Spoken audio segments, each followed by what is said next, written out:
বিচারকের সই জাল করে আদালতে ৩৩ কোটি টাকা আত্মসাৎ করেছেন মানিকগঞ্জের ইমরান নাজির।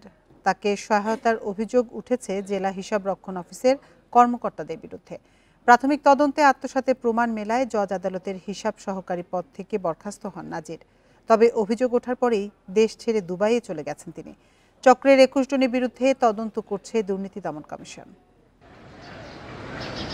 জমি সংক্রান্ত মামলায় জজ আদালতে ২১ লাখ টাকা জমা রাখেন মানিকগঞ্জের বাইরা ইউপি সদস্য আব্দুস সামাদ মোল্লা। তবে মামলা নিষ্পত্তির পর টাকা ফেরত দিতে গড়িমসি করে জেলা হিসাবরক্ষণ অফিস। এক পর্যায়ে জানা যায় বিচারকের সই জাল করে ভুয়া পেমেন্ট অর্ডারে তার টাকা তুলে নিয়েছে অন্য কেউ। ৪৬,০০০ টাকা এই কোর্ট ফি কিনে টাকা রাখছি, তাই আমার টাকাটা কো আমার কাজ ঘুরাইতেছে, কাল ঘুরাইতেছে। ঘটনা তদন্তে জজ আদালতের হিসাব সহকারী ইমরান নাজিরের দুর্নীতির তথ্য পাওয়ার পর বরখাস্ত হন তিনি। মামলার ভুয়া পেমেন্ট অর্ডার বানিয়ে আদালতের জিম্মায় থাকা শতাধিক মানুষের ৩২ কোটি ৬০ লাখ টাকার বেশি লোপাটের অভিযোগ নাজির ও তার চক্রের বিরুদ্ধে। তদন্তে জেলা হিসাব রক্ষণ অফিসের ডিএএফও নজরুল ইসলাম, সুপার দেওয়ান ফেরদৌস ওয়াহিদ, ইমরানের স্বজন সহ ২১ জনের বিরুদ্ধে উঠেছে সহায়তার অভিযোগ। তবে এ বিষয়ে কিছুই জানেন না বলে দাবি ডিএএফও এর। জজ কোর্ট থেকে বিল পেয়েছি, সঠিকভাবেই আমরা তাদের ওই বিলটা সঠিক ভেবেই পাস করছি। মানে আমার নামে যে হয়েছে ওনার নামে হয়েছে এটা তো আমাদের জানাই ছিল না, আজকেই তো আমরা প্রথম জানলাম যে এটা হয়েছে। ইমরান নাজিরের টাকা আত্মসাতের বিষয়টি স্বীকার করেছেন তার স্ত্রী। বর্তমানে দুবাইতে অবস্থান করার স্বামীর অপকর্মের দায় নেবে না পরিবার, বলেন তিনি। ইমরান আর ওর যে কাকাতো ভাই আছে ১৯ নম্বরে মনে হয় ইয়া দিচ্ছে, ও হচ্ছে মেন একদম, আর হচ্ছে শরীফ। সুষ্ঠু তদন্তের মাধ্যমে জড়িত সবার শাস্তির দাবি আইনজীবীদের। এ বিষয়ে দুদকের সঙ্গে কথা বলেছেন মানিকগঞ্জ জেলা জজ, জানান প্রশাসনিক কর্মকর্তারা। দেখেছে রানিং মামলায় টাকা জমা আছে ৫ লাখ টাকা, ও ওইটার অ্যামাউন্ট বসাই দিয়েছে ৫০ লাখ টাকা। আইনগতভাবে যে সমস্ত বিষয়গুলো আছে সেগুলো দুর্নীতি দমন কমিশন খতিয়ে দেখছেন। এই ঘটনায় ইমরান নাজির সহ ২১ জনের বিরুদ্ধে দুর্নীতি দমন কমিশনে অভিযোগ করেছে জজ আদালত। Independent news. অন্তর্বর্তী সরকারকে ব্যর্থ প্রমাণ করতে গিয়ে ভারত সারা বিশ্বে বাংলাদেশের সুনাম ক্ষুণ্ণ করছে বলেছেন বিএনপির স্থায়ী কমিটির সদস্য খন্দকার মোশাররফ হোসেন। বিএনপি সিনিয়র যুগ্ম মহাসচিব রুহুল কবির রিজভী বলেন, সাম্প্রদায়িকতার ধোঁয়া তুলে বাংলাদেশে আধিপত্য কায়েম করতে চায় ভারত। শুক্রবার রাজধানীতে আলাদা অনুষ্ঠানে তারা এসব কথা বলেন।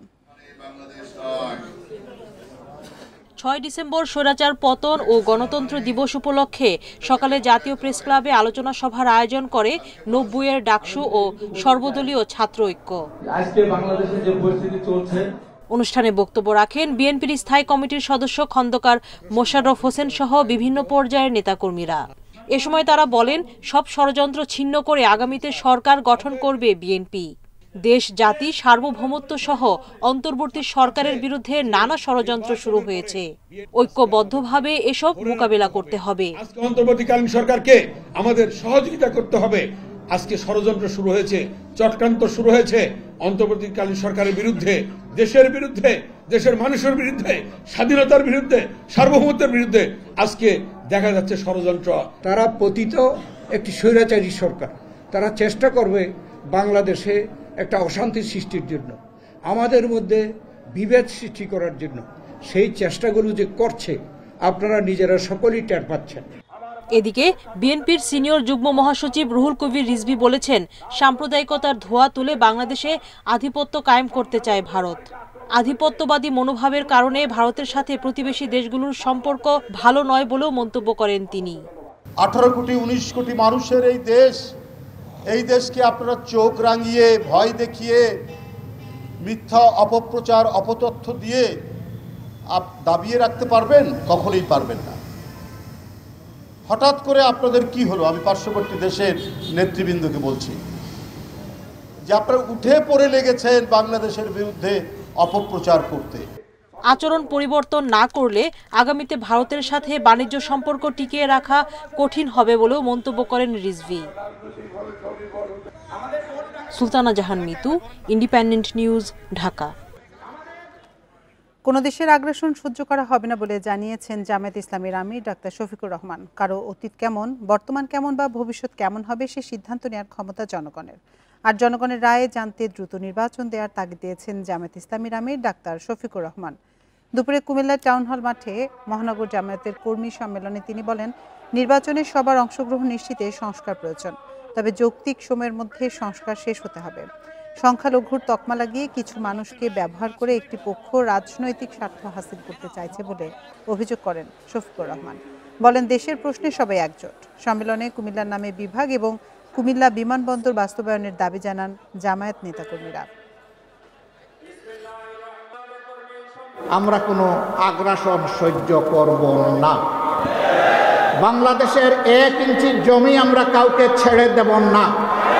আমাদের জীবন দিব, তবুও বাংলাদেশের আধা ইঞ্চি জমি আমরা ছেড়ে দেব না। সাম্প্রদায়িক সম্প্রীতি নষ্টের চক্রান্ত এবং রাজধানীর হাতিরঝিল এলাকাকে সন্ত্রাস ও চাঁদাবাজ মুক্ত করার দাবিতে প্রতিবাদ সমাবেশ করেছে জামায়াত ইসলামী। এতে বক্তারা বলেন, আওয়ামী ফ্যাসিবাদের পতন হলেও নানা কায়দায় দেশকে অস্থিতিশীল করার ষড়যন্ত্র চলছে। শুক্রবার বাদ জুমা মগবাজারের TNT মসজিদের সামনে থেকে শুরু হয়ে মিছিলটি বিভিন্ন এলাকা প্রদক্ষিণ করে। পরে সমাবেশে জামায়াতের প্রচার সম্পাদক আতাউর রহমান সরকার বলেন, দেশের প্রতিটি এলাকাকে সন্ত্রাসের আখড়া বানিয়েছিল আওয়ামী লীগ। তাদের পতন হলেও সন্ত্রাস কমেনি, নতুন চাঁদাবাজির জন্ম হচ্ছে। জুলাইয়ের গণহত্যায় জড়িতরা এখনো প্রকাশ্যে ঘুরে বেড়াচ্ছে বলেও অভিযোগ করেছেন তিনি। সমাবেশে 10 দিনের মধ্যে হাতিরঝিল থানা এলাকার অপরাধীদের গ্রেপ্তারের দাবি জানানো হয়। উপস্থিত ছাত্র জনতা করেছে বাংলাদেশ জামাত এই পৃথিবীতে তারা টিকে থাকতে। আগরতলায় বাংলাদেশের সহকারী হাইকমিশন এবং সংখ্যালঘুদের উপর হামলার প্রতিবাদে ঢাকায় ভারতীয় হাইকমিশনে স্মারকলিপি দিয়েছে ইনকিলাব মঞ্চ। বিকেলে রাজধানীর বারিধারা ভারতীয় হাইকমিশনে এই স্মারকলিপি দেওয়া হয়। এর আগে বেলা 3টা থেকে গুলশান 2 গোলচত্বরে জড়ো হন ইনকিলাব মঞ্চের সমর্থকরা। বিভিন্ন স্লোগান লেখা প্ল্যাকার্ড হাতে মৌন মিছিল করে ভারতীয় হাইকমিশনের উদ্দেশ্যে রওনা হন তারা। তবে কিছু দূর যাওয়ার পর তাদেরকে আটকে দেয় পুলিশ।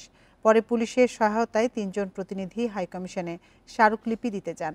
সীমান্ত হত্যা বন্ধ সহ 6টি দাবি জানানো হয় স্মারকলিপিতে। আমাদের নিরাপত্তা আপনারা দেখবেন, আপনাদের নিরাপত্তা আমরা দেখব। আমরা বন্ধু হতে চাই এবং জুলাইকে স্বীকৃতি দিয়ে নতুন বাংলাদেশের পররাষ্ট্রনীতি নির্মাণ করুন। তারা আমাদের সাথে রাজি হয়েছেন এবং বলেছেন তারা এই কনসার্ন তাদের সর্বোচ্চ অথরিটিকে জানাবেন। মন্ত্রণালয়ের নির্দেশে দেশে ফিরেছেন কলকাতায় বাংলাদেশের ভারপ্রাপ্ত উপ হাইকমিশনার শিকদার মোহাম্মদ আশরাফুর রহমান। ত্রিপুরার সহকারী হাইকমিশনার আরিফুর রহমানও দেশে ফেরার পথে রয়েছেন। বৃহস্পতিবার দেশে ফেরেন কলকাতার ভারপ্রাপ্ত উপ হাইকমিশনার। পরে বিকেলে পররাষ্ট্র মন্ত্রণালয়ে উপদেষ্টার সাথে সাক্ষাৎ করেন তিনি। সেখানে সোমবারের ঘটনার বিষয়ে ব্রিফও করেন। এর আগে সোমবার ভারতের আগরতলায় বাংলাদেশ সহকারী হাইকমিশনে হামলা এবং পশ্চিমবঙ্গের কলকাতার উপ হাইকমিশনের সামনে বিক্ষোভের ঘটনা ঘটে। পরে ওই 2 মিশন প্রধানকে জরুরি ভিত্তিতে ঢাকায় ডেকে পাঠায় সরকার। ওই ঘটনাকে গভীরভাবে দুঃখজনক হিসেবে অভিহিত করে বিবৃতি দেয় ভারতের পররাষ্ট্র মন্ত্রণালয়।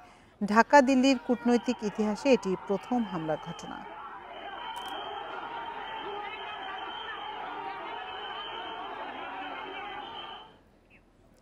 পঞ্চগড়ের মমিনপাড়া সীমান্তে বিএসএফের গুলিতে নিহত বাংলাদেশি মরদেহ ফেরত দিয়েছে বিএসএফ। দুপুরে পতাকা বৈঠকের মাধ্যমে মরদেহ হস্তান্তর করা হয়। ভোরে সদর উপজেলার হারিভাষা ইউনিয়নে ভারতের সিংপাড়া সীমান্তের পিলারের মাঝামাঝি এলাকায় বিএসএফের গুলিতে নিহত হন আনোয়ার হোসেন। নিহত আনোয়ার তেঁতুলিয়া উপজেলার দেবনগর ইউনিয়নের বাসিন্দা। বিজিবি ও স্থানীয়রা জানায়, বৃহস্পতিবার রাতে কয়েকজন বাংলাদেশি ভারতে গরু আনতে যান। ফেরার পথে বিএসএফ তাদের ধাওয়া করে। এ সময় কয়েক রাউন্ড গুলির শব্দ শুনতে পান স্থানীয়রা। পরে ঘটনাস্থল থেকে আনোয়ারের মরদেহ নিয়ে যায় বিএসএফ সদস্যরা। চট্টগ্রামে আইনজীবী সাইফুল ইসলাম আলিফ হত্যা মামলায় প্রধান আসামি চন্দন দাসকে 7 দিন এবং আরেক আসামি রিপন দাসের 5 দিনের রিমান্ড মঞ্জুর করেছে আদালত। বিকেলে মেট্রোপলিটন ম্যাজিস্ট্রেট 6-এর বিচারক কাজী শরীফুল ইসলাম এই আদেশ দেন। বিকেল 3:30টার দিকে 2 আসামিকে চট্টগ্রামের আদালতে তোলা হয়। রাষ্ট্রপক্ষ তাদের 10 দিনের রিমান্ড আবেদন করলে আদালত চন্দন দাসকে 7 দিন ও রিপনের 5 দিনের রিমান্ড মঞ্জুর করে। এর আগে সাইফুল হত্যার ঘটনায় বৃহস্পতিবার চট্টগ্রামের আনোয়ারায় গ্রেপ্তার করা হয় রিপন দাসকে। আর হত্যা মামলার অন্যতম আসামি চন্দন দাসকে কিশোরগঞ্জে গ্রেপ্তার করে চট্টগ্রামে নেওয়া হয়। 26 নভেম্বর আইনজীবী সাইফুল ইসলাম আলিফকে কুপিয়ে হত্যার ঘটনায় সিসিটিভি ফুটেজ দেখে আসামিদের শনাক্ত করে পুলিশ।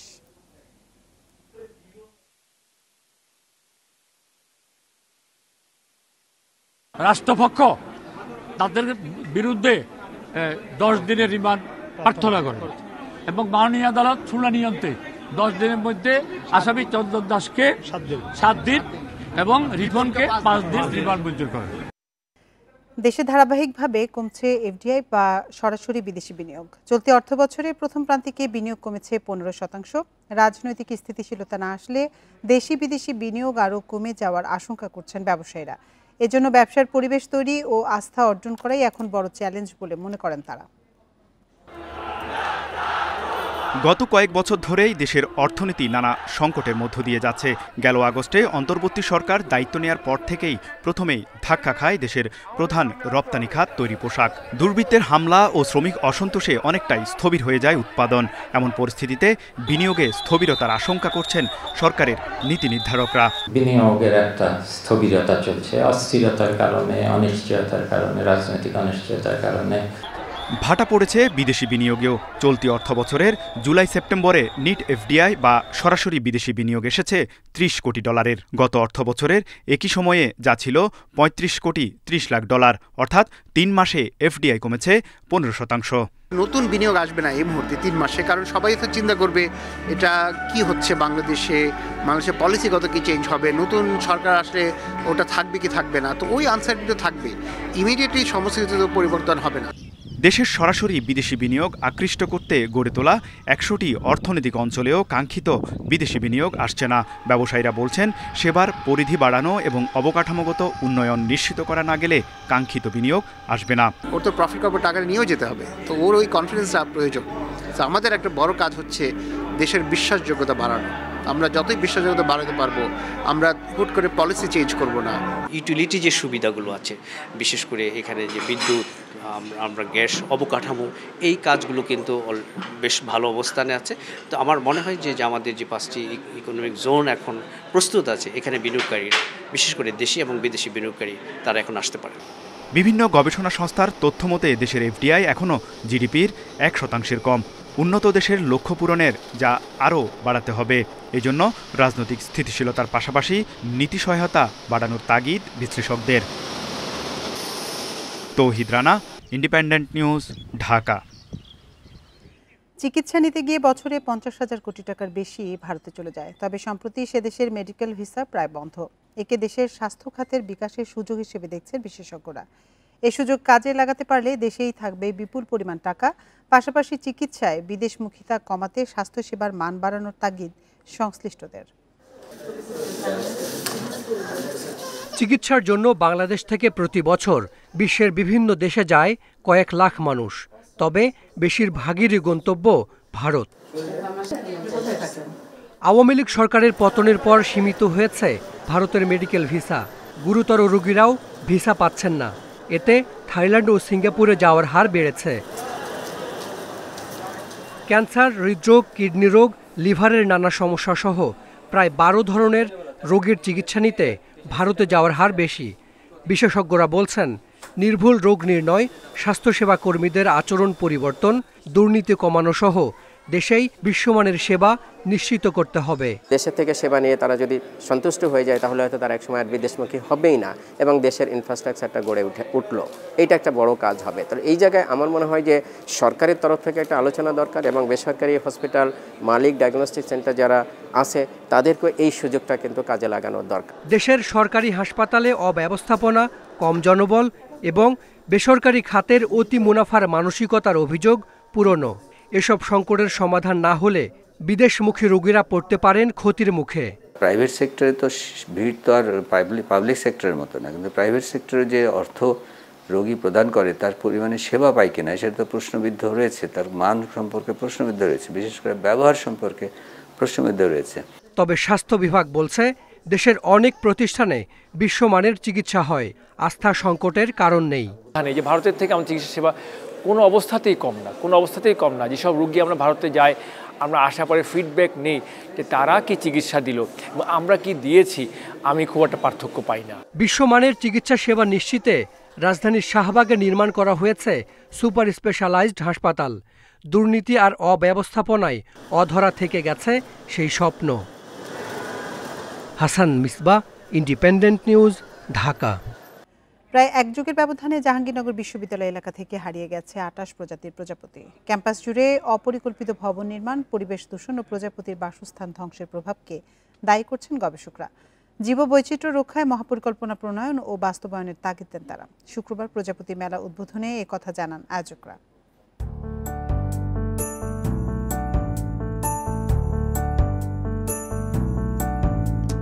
প্রজাপতির ডানায় মিষ্টি রোদের অগ্রহায়ণের সকাল। রোদ পড়ার সাথে সাথে বর্ণিল ডানাজোড়া উজ্জ্বল হয়ে ওঠে। রঙিন এই জাদুর মোহ ঘোর লেগে থাকে শিশুর চোখে। এত কাছ থেকে প্রকৃতির রং দেখে চঞ্চল হয়ে ওঠে কেউ কেউ। বিভিন্ন রঙের প্রজাপতি দেখতে পাচ্ছি এবং আমার নেচারের সাথে অনেক ভালো একটা কানেকশন হয়ে যাচ্ছে। বাচ্চারা এরা প্রকৃতির থেকে অনেক দূরে এখন বসবাস করছে, এদিকে প্রকৃতিকে চেনানোর জন্য এই মেলাতে আসার আমাদের উদ্দেশ্য। এই মেলাগুলোকে প্রত্যন্ত অঞ্চলে ছড়িয়ে দেওয়া, বিশেষ করে আমাদের যেখানে জীববৈচিত্র্য সমৃদ্ধ। প্রজাপতির ছবি তুলে এবার পুরস্কৃত হয়েছেন খাগড়াছড়ির প্রকৌশলী সবুজ চাকমা। শখের বশে ছবি তোলেন তিনি। পাহাড়ি প্রজাপতি রক্ষায় সবার প্রতি দিলেন বার্তা। পাখির পক্ষে কাজ করতে গিয়ে কখন প্রজাপতির পক্ষে কাজ করেছি সেটা বুঝতে পারিনি। উড়লে আকাশে প্রজাপতি, প্রকৃতি পায় নতুন গতি। ভবিষ্যতে আমি প্রজাপতির জন্য কাজ করব। 14 বছর ধরে মেলার আয়োজন করছে প্রাণীবিদ্যা বিভাগ। তারা বলছে 2010 সালে ক্যাম্পাসে 110 প্রজাতির প্রজাপতি দেখা পাওয়া যেত। গত এক যুগে মাত্রাতিরিক্ত দূষণ ও তাদের আবাস গুল্মলতা ধ্বংস হয়েছে। সবুজ চত্বর থেকে হারিয়েছে 28 প্রজাতির প্রজাপতি। আমাদের যে ভবনগুলো হচ্ছে, আমাদের বিভিন্ন জায়গায় স্থাপনা হচ্ছে, এগুলো যেন সুচারুভাবে হয়। আমাদের জঙ্গল ঝোপঝাড় যে কম কাটা হয়, আমাদের শীতের পাখি আসে, আমাদের প্রজাপতি টিকে থাকে। আপনারা আসবেন সেই আশা ব্যক্ত করছি। বিশ্ববিদ্যালয়ের কর্তৃপক্ষ বলছে ক্যাম্পাসের পরিবেশ রক্ষায় সর্বোচ্চ গুরুত্ব দেওয়া হবে। জীববৈচিত্র্য ঠিক রাখতে আলাদা সংরক্ষিত এলাকার নির্ধারণ করা হবে। একটা প্রজাপতি যদি পরাগায়নের মাধ্যমে বায়োডাইভার্সিটি রক্ষা করে মানুষকে এবং প্রকৃতিতে যারা প্রাণী জগতে যারা আছে অর্থাৎ বায়োটিক পার্ট অফ নেচারকে প্রোটেক্ট করে, মানুষেরও তো এখান থেকে শিখবার কিছু আছে। বিশ্ববিদ্যালয়ের উদ্যানে প্রজাপতি মেলা দেখতে শুক্রবার জমজমাট ছিল পুরো ক্যাম্পাস। দর্শনার্থীদের নিয়ে আয়োজন করা হয় বর্ণাঢ্য শোভাযাত্রা। পাপেট শোতে দেয়া হয় প্রজাপতি রক্ষার বার্তা।